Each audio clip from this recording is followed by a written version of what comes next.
idea eh.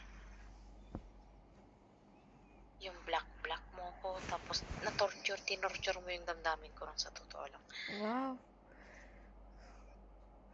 Nahiya naman ako. Tinorture talaga. Oo. Kasi kamuntikan ako magpakamatay eh. Na hindi mo nalalaman eh. Diba? Eh paano nga pag nagpakamatay ako? Eh di sising-sisi ka sa sarili mo Di hanggang patay ka ngayon. na. Ganun lang yun. Kaya nga, eh di sising-sisi ka sa sarili mo hanggang ngayon. Kasi nagpakamatay ako dahil lang sa'yo. Diba?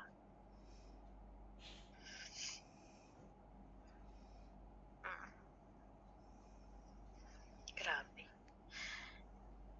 Papakamatay ka sa taong hindi mo pa nga nakikita, hindi mo pa nakahawakan. Ano yun?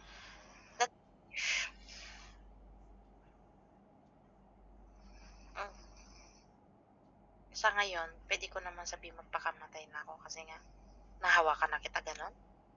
Hindi ako papayag. Nahawakan na kita ganon? Nahalikan na kita ganon? Po. Hindi ka na pwede magpakamatay ngayon Hindi kita patatahimikin hanggang sa kabilang buhay. Experience pwede si Alice. Bakit naman ako magpapakamatay ngayon? Malay ko. Pero grabe na, tinorture mo ako, no? Ina, ilang months yun? 4 months? Hindi kita tinorture. Ikaw ang tumorture sa sarili mo. Alam mo, Huwag kasi mong nga, sisihin. Hindi ko alam. Hoy, babae. Hoy, lalaki. Ano meron? Ito lang isipin mo, ha? Uy, ganyan siya? Para ka rin pang eh. Pang. Pang. Hindi ka mag-i-entertain ng tao. Paasa moment ka kasi. Alam mo yun. Tapos sasabihin mo sa isang tao hindi mo mahal pero pinaasa mo. My goodness, pag kang nag-i-entertain ng ibang tao, kung hindi mo kayang panindigan, ganun lang yan. Tapos iiyakan mo at the end of the day na sasabihin mo ganito. Oh, lumang tugtugin na yung mga babae na yan. Papaligaw kuno-kuno. Papatagalin kuno-kuno. Tapos pag tinigilan na, saka iiyak. Oh my goodness. Oh, diba? Bakit ba? Sa ganun yung trip nila. Nanghingi alam ka. Trip nila o trip nyo? Nila Oo. Ganun ka eh. Tapos sasabihin, tinorture ko yung sarili ko. Hindi ko tinorture yung sarili ko.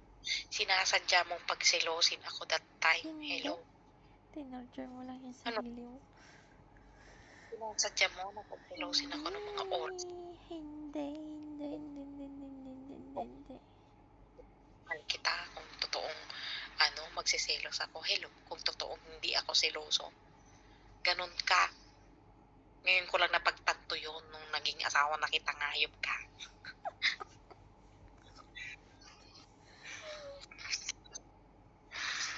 Nangya ka.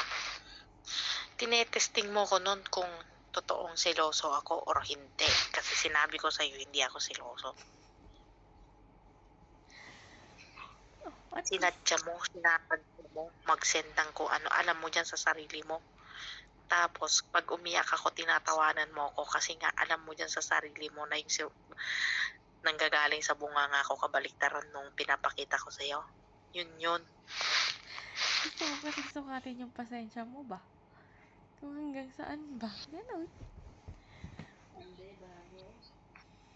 Kung paano ka mag-handle ng situation na ganon. Ay kaso mas nangunguna yung pag-iyak-iyak mo.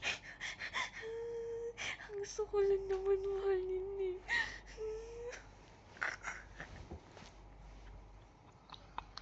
Ang dami mo nga lang. O sige, ikaw kaya ngayon sendan kita ng ganun. Gusto mo? Yun yung mga line na hindi ko nakalimutan.